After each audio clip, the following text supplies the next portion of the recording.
Good morning student.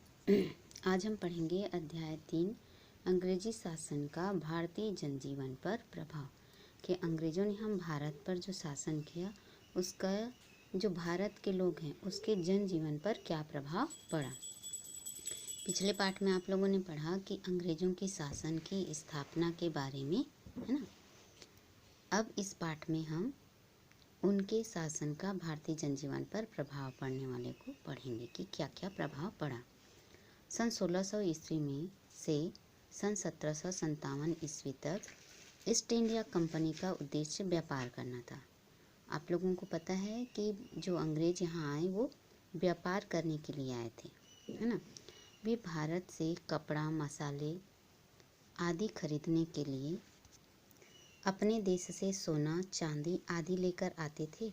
वे भारतीय सामान को विदेशों में बेचकर काफ़ी मुनाफा कमाते थे, मगर अपने देश का सामान भारतीय बाज़ारों में नहीं बेच पाते थे।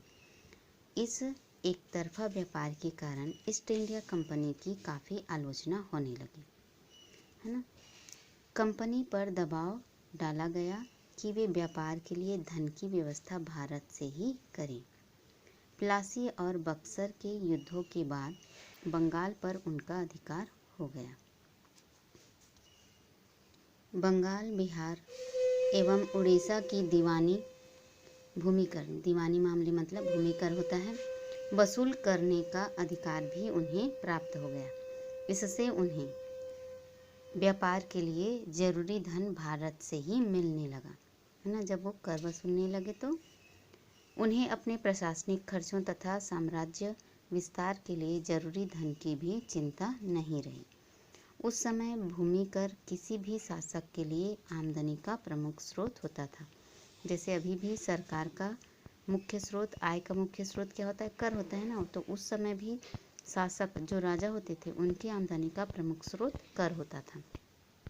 इसीलिए अंग्रेजों ने भी मुख्यतः भूमि कर पर ही अपना नियंत्रण बनाना प्रारंभ किया। ठीक है, अब देखते हैं अंग्रेजों की कृषि नीति। उनकी कृषि नीति क्या थी? अंग्रेजों ने शुरुआत से ही स्थानीय तौर पर प्रचलित कर व्यवस्था को ही चलाया, जो पहले से चल रहा था। बाद में उन्होंने कर निर्धारण और संग्रहण की अलग अलग व्यवस्थाएं बनाई। ये भारत के अलग अलग प्रदेशों की सामाजिक व्यवस्था व शासन की ज़रूरतों के अनुसार तैयार की गई। जो कर इकट्ठा करने की व्यवस्था थी वो क्या है? उस जिस जगह की था ना, प्रदेशों की जैसी जैसी सामाजिक व्यवस्था होती है या फिर शासन की ज़रूरत होती है उसके अनुसार तैयार की गई। ये जमींदारी, रैयतवाड़ी और महालवाड़ी बंदोबस्त प्रथाएं थी, है ना। पहले दौर में अंग्रेजों द्वारा लगान वसूली के लिए ठेकेदारी करने के अधिकार को नीलाम किया जाता था। जो सबसे अधिक पैसा जमा करने का वादा करता उसे यह अधिकार दिया जाता था, है ना। आप लोग सुने होंगे, टीवी में देखी होगी कि नीलाम होता है ना, किसी जगह का नीलाम किया जाता है तो जो सबसे ज़्यादा बोली लगाता है, पैसे देता है, उसी को उस पर अधिकार दिया जाता है। तो ऐसा ही था। ठेकेदार का यह प्रयास होता था कि वह जल्दी से जल्दी किसानों से ज़्यादा लगान वसूल करे। ठेकेदारों को केवल अपने लगान की वसूली से ही मतलब रहता था। किसानों के पास कितना पैसा है, कितना उन्होंने लाभ कमाए हैं, इस पर ध्यान नहीं दिया जाता था। इसलिए अब अंग्रेज़ों ने 1-2 वर्ष की ठेकेदारी के स्थान पर 5 साला बंदोबस्त शुरू कर दिया कि 5 साल के लिए एक व्यक्ति को ठेका दिया गया। उन्हें लगा कि लंबे समय तक ठेका देने से किसानों के शोषण में कुछ कमी होगी। अब वे नए ठेकेदारों की तुलना में पुराने जमींदारों को लगान देने लगे। इस तरह लगान वसूली की नीति में बार बार परिवर्तन होते रहे और किसानों का शोषण होता रहा।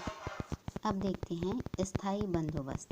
अंग्रेज सरकार ने सन 1789 में बंगाल प्रांत में राजस्व वसूल करने के लिए, ना, पैसा वसूल करने के लिए जमींदारों के साथ समझौता किया, जो स्थायी बंदोबस्त कहलाया, है ना। जो शासन है बंगाल प्रांत में क्या राजस्व वसूल करने के लिए जमींदारों के साथ समझौता किया। किसने? अंग्रेज सरकार ने। कार्नवालिस ने फैसला किया कि भू राजस्व की वसूली जमींदारों के हाथ हो। जो भूमि से कर प्राप्त किया जाता है वो किसके हाथ हो? जमींदारों के हाथ हो। जमींदार भू राजस्व न दे सके तो उसकी जमींदारी जब्त कर ली जाए। अगर जमींदार भू राजस्व वसूल न कर सके तो उसकी जगह क्या किया जाए? नए जमींदार को वो काम सौंप दिया जाए। बार बार भू राजस्व निर्धारण से बचने के लिए कार्नवालिस ने सन 1789 से 90 में देय भू राजस्व के आधार पर जमींदारों को 10 साल के लिए जमीन का मालिक बना दिया। जमींदारों को क्या किया? 10 साल के लिए जमीन का मालिक मान लिया। अब वे जमीन की खरीदी बिक्री कर सकते थे एवं लगान न पटाने पर किसानों को जमीन से बेदखल भी कर सकते थे। जिस जमीन पर किसानों को काम करने के लिए दिया है ना, ये किसानों की ज़मीन है, उस ज़मीन पर 10 साल के लिए जमींदारों को उसका मालिक बना दिया। अगर जो जमींदार हैं वो लगान ज़मीन, अब ये ज़मीन की खरीदी बिक्री, कौन? जमींदार जो है वो ज़मीन की खरीदी बिक्री कर सकते हैं क्योंकि उसको मालिक बना दिया गया है। एवं लगान न पटाने पर किसानों को, है ना, अगर किसान जमींदारों को कर नहीं देते हैं, लगान नहीं देते हैं तो उनको ज़मीन से बेदखल भी कर सकते थे। कंपनी शासन के लिए भू राजस्व आमदनी का प्रमुख स्रोत था। इस व्यवस्था से कंपनी को आर्थिक स्थायित्व प्राप्त हो गया।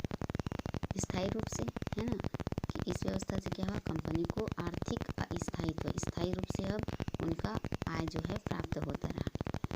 इस कानून की सबसे बड़ी कमजोरी यह थी कि लगान को कृषि के विकास और उत्पादन में वृद्धि बढ़ाने या घटाने से जोड़कर नहीं देखा गया।